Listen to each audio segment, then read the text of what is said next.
Hello, I'm DiSomma and welcome to my kitchen. Today we're going to make an apple pastry. We're going to use these delicious Honeycrisp apples. They're one of my favorites because they're super juicy. It's the perfect balance between sweet and tart. This apple was developed at the University of Minnesota and arrived for the first time in a grocery store in 1997. This is what we're going to create. Look how beautiful this pastry is. Let's make the magic. So in a food processor fitted with a blade, I added the flour. I put a teaspoon of sugar and a teaspoon of salt. Put your top lid on, and you're gonna take out this piece. We're gonna start on low, and we're gonna slowly add the butter into the feeding tube. And what you're gonna end up with is something that's gonna resemble course meal. So we're going to let that pulse for about 5 or 10 minutes. Now we're going to add cold water. You want to add this a little bit at a time. I used about half the water, and it's perfect consistency. You want it to just come together and when you press it in between your fingers. We're going to take the dough and we're going to form a ball. So you roll the dough in a ball, flatten it in some nice plastic wrap. You want to put it in the refrigerator for about an hour. This will make the dough easy to work with. But you can also make this dough the night before and refrigerate it overnight, or even place it in the freezer if you're not going to use it for more than a couple days. Take it out and just let it get to room temperature. So now we're going to make our delicious filling.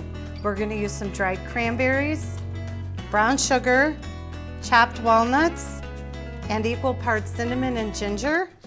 So we're just going to place this in a bowl and just stir it till it's combined. This is what we're going to stuff our apples with. I love ginger and cinnamon. So just mix it with your fingers until it's well combined, and there you have it. Okay, so I just took the dough out of the refrigerator. It's nice and chilled, and I divided it into equal parts. 2 of these we're gonna roll out to make our decorative leaves, and these 6 will be used to cover our apples. So I start with one ball. You're gonna kinda wanna form these into a bit of a square. It's kinda hard to do that, but that's what I shoot for, is a 7-inch by 7-inch square dough. I like to lightly flour my work surface and also the rolling pin. That really helps protect it from sticking to the dough. You don't want to add too much flour because then it makes the dough tough. I like using this French rolling pin. I feel like I'm able to put equal pressure so that your dough is nice and even. I also like to spin my dough around a few times because then you can make sure that it's not sticking to your surface. This looks perfect. Perfect size, perfect thickness. Okay, so now I'm gonna roll out a piece of dough and make my decorative leaves. Same method, flour your board, flour your pin. This to me sets off the whole dessert, these little leaves on the top. That's a nice, perfect thickness. This is my little device that I'm going to use to make the leaves, and I just tap it in the flour. I press it into the dough. They kind of jiggle it a little bit. Then you have to push this little plunger down. That's going to make the leaf imprint. You pop it out, and you got a beautiful leaf. I'm going to place 3 on the top of the apple, but I make a 4th one because I'm going to put one of the leaves under the apple when I go to stuff it with the filling. Let's start peeling our apples. So now we're going to peel and core our Honeycrisp apples. I just use a small little paring knife, and this is your apple core. Let's start peeling. You can also use a peeler. My mother used to core her apples this way with a paring knife. It just brings me back. Okay, so now we're ready to use our corer. So you just want to center it on top of the apple and just start twisting. There we go. So you need 4 tablespoons of cream. And these are 2 egg yolks. I'm gonna combine them. This is gonna be our egg wash. This is what's gonna give the pastry that beautiful sheen. You can use either of these brushes, but just make sure that your brush isn't old, because when they get old, they start losing their bristles.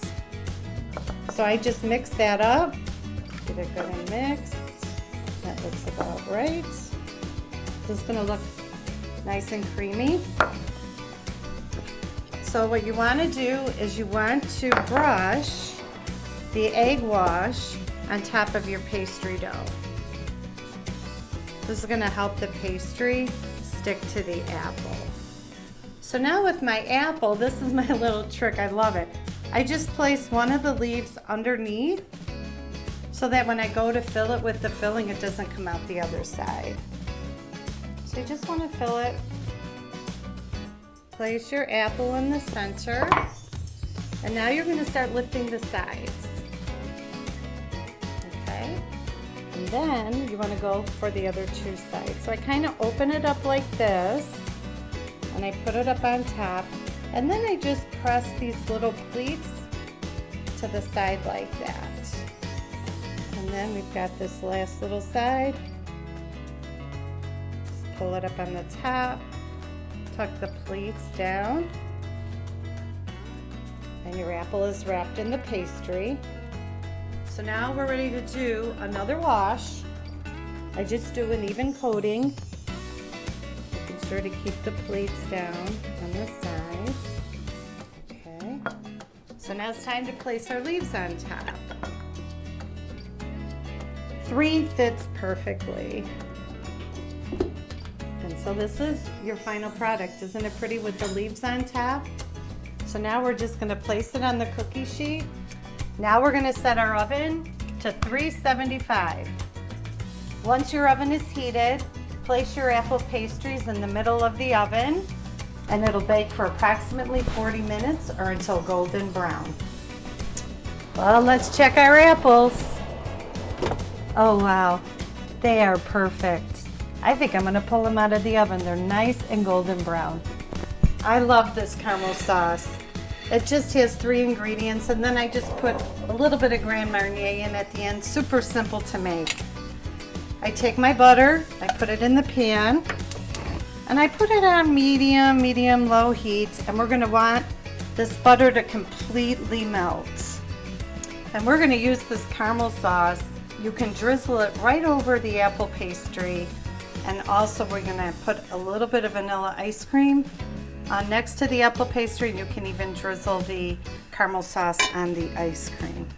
To me, you can never have too much caramel. Okay, so our butter is melted.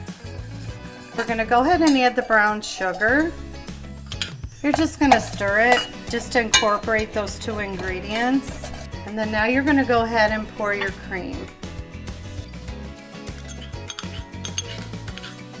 You can stir this with a spoon, or you can use a whisk. Either way, it gets the job done.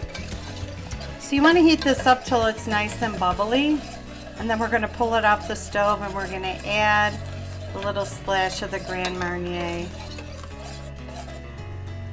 It's perfect. So now we're going to kill the heat. I'm going to add 2 teaspoons of Grand Marnier. Give it a good stir. Now we're just going to let it get room temperature.